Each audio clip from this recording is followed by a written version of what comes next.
ደጌ ክብሬናት ማረጌ ሽታ አንቺ ያላህ ስጦታ ኢደን ከዚያ አኳያ አንተ ከማን ጋር መቀማመጥ እንዳለብህ ከማን ጋር መዋል እንዳለብህ ከማን ጋር እየዋልክ እንደሆነ ሁሌ ራስህን መጠየቅ አለብህ። ለምን ከብዙ ሰዎች ጋር መዋል ስታበዛ ቀልብህን እያበላሸ ስለምትሄን። ለዚህ እኮ ነው አላህ ሱብሓነሁ ወተዓላ እነዛ ሰዎች የውመል ቂያማ ከስራዎቻቸው ጋር ሲገናኙ ቁጭት የማይጠቅምበት ሰዓት ላይ ይቆጫል።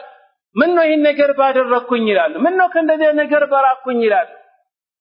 كما قال جل وعلا ويوم يعض الظالم على يديه يقول يا ليتني اتخذت مع الرسول سبيلا يا ويلتى ليتني لم اتخذ فلانا خليلا لمن لقد أضلني عن الذكر بعد إذ جاءني يا أن يصوي بزياد الدنيا ليال ከመጥፎ ጓደኞች ጋር የሚሆን እንደዚህ ብሎ ይናገራል። እጆቹን እየበላ በደለኛው ምን ይላል? ወይኔ ጉዴ ፈላ፣ ምን ነው መልእክተኛን ብከተል የነሱን መንገድ ብከተል እነሱ ሱሪ ያሉትን ነገር ብሰራ ብሎ ይቆጫል። ምንም የማይጠቅምበት ሰዓት ላይ ወይኔ ጉዴ ፈላ ይላል። አከለ የሚባለውን ሰውዬ ለምን ጓደኛ አደረኩት ይላል። ጓደኛ ባላደርጎ ነበር የሚጠቅመኝ ይላል። ግን ይሄ ነገር አይጠቅመው።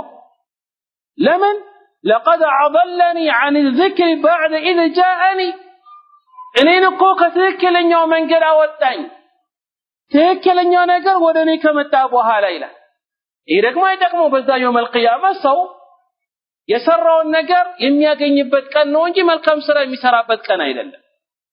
ለዚህ ነው ብዙ ጊዜ ተመልከቱ ብዙ ሰዎች የመስጊድ ጀማዓ ነበሩ ከተወሰነ ጊዜ በኋላ ከመስጊድ ሲርቁ ታገኛቸዋል። ብዙ ምክንያት ሊኖራቸው ይችላል። ግን ከነዛው አንደኛውና ትልቁ ዋነኛው ምክንያት ከመጥፎ ጓደኛ ጋር ስለገጠመን።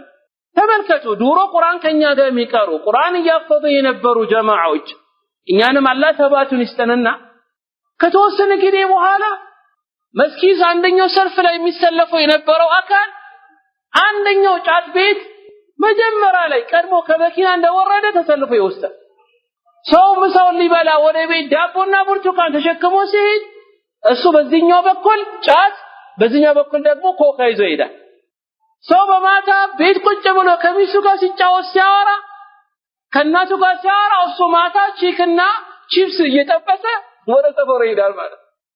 ምክንያቱ ስታይ ወላሂ ትልቁና ዋነኛው ከመጥፎ ጓደኛ ጋር ስለገጠመ ወደ መስጊድ የሚሰበው ሳይሆን ወደ ሙዚቃ ቤት የሚስበው ወደ ቁማር ቤት የሚስበው ወደ ፑል ቤት የሚስበው ወደ ተለያየ ቦታ የሚስበው ጓደኛ ጋር ስለገጠመ ከዚያ አኳያ ይሄኛው ለዚህ ነው ይሄ ሰውዬ ምን ነው ያናከለኝ ጓደኛ ባላደረኩኝ ይላል። ለዚህ ነው ዓለሞች ናለው አሳሂቡ ሳሂብ ይላል።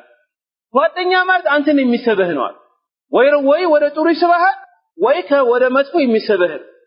ይሄ ደግሞ የበለጠ ያንተን ቀልብህን እያበላሸ ነው የሚሄድ። ከቁርአን ካራቀ ከመስጊድ ካራቀ ምንም ይደቅም ቀልብ ሙሉ ስለተበላሸብህ ነው ማለት ነው። ለዚህ ነው ጌታ አላህ ተዓላ በሌላ ቦታ ላይ በተለይ ጥሩ ጓደኛ መያዝ እንዳለብህና በአላህ መንገድ ላይ የተዋደሩ ሰዎች ትልቅን ጥቅምን ያገኛሉ የውመል ቂያማ በአላህ መንገድ ላይ የተያያዙ ሰዎች።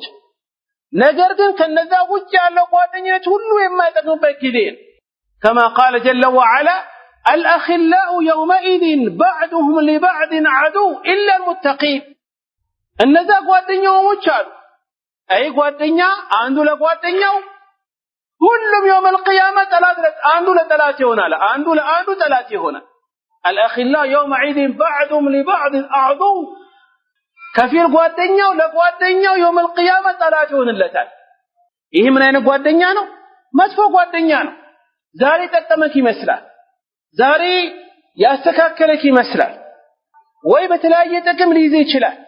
ይሄ ሁሉ ግን አይጠቅምም።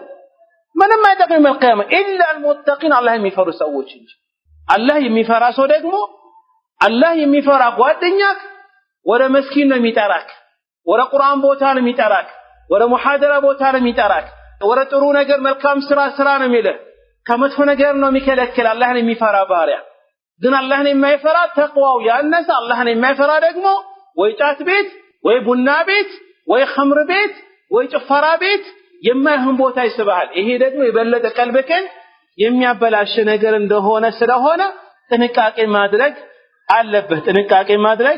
አለብህ ማለት ነው طيب አሁንኛ ስለ ጓደኛ ስናወራ ከብዙ ሰዎች ጋር መቀላቀል ቀልብ ያበላሻል ብለን እያወራን ይሄ ደግሞ በአጠቃላይ አይደለም ربما ጥሩ ጓደኞች ወደ ጥሩ ቦታ ሊያዙክ ይችላሉ መልካም ከሆኑ ለዚህ ነው የሚላለ ሼኹ والضابط النافع في امر خلطتي በጣም ጠቃሚ የሆነ መርሆ ሁሌ መያዝ አለብህ በምን ጉዳይ ላይ መቀላቀል ሲባል ለምሳሌ ከሰው ጋር ከማን ጋር መዋል አለብህ ከምን አይነት ቦታ ነው መገኘት ያለብህ ምን አይነት ሰዎች ጓደኛ መያዝ አለብህ የሚለው ነገር ሲያስቀምጥ ምን አለ አዩ خالط الناس في الخير በመልካም ነገር ከሰዎች ጋር መቀላቀል አለበት ከልጁምዓቲ ወልጀማዓቲ ጁምዓ ሰዓት ለመስገድ ሲል ወይ ጀማዓ መስጊድ መጥቶ ለመስገድ ከነሱ ጋር ከሰዎች ጋር በዚህ ምክንያት መቀላቀል አለበት والأعياد والحج وتعلم العلم والجهاد والنصيحة ولمثال عيد ጊዜ ከሰዎች ጋር መሆን አለበት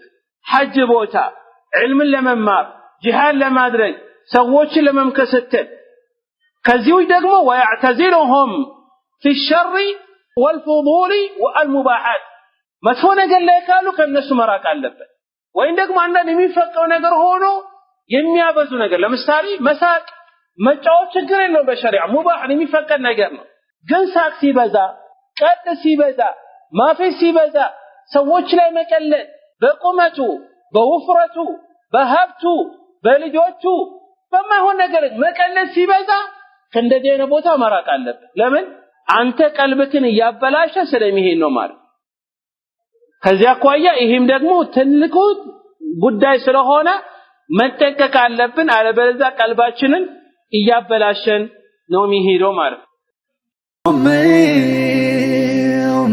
ደጌ ክብሬናት ማረጌ ሽታ አንቺ ያላህ ስጦታ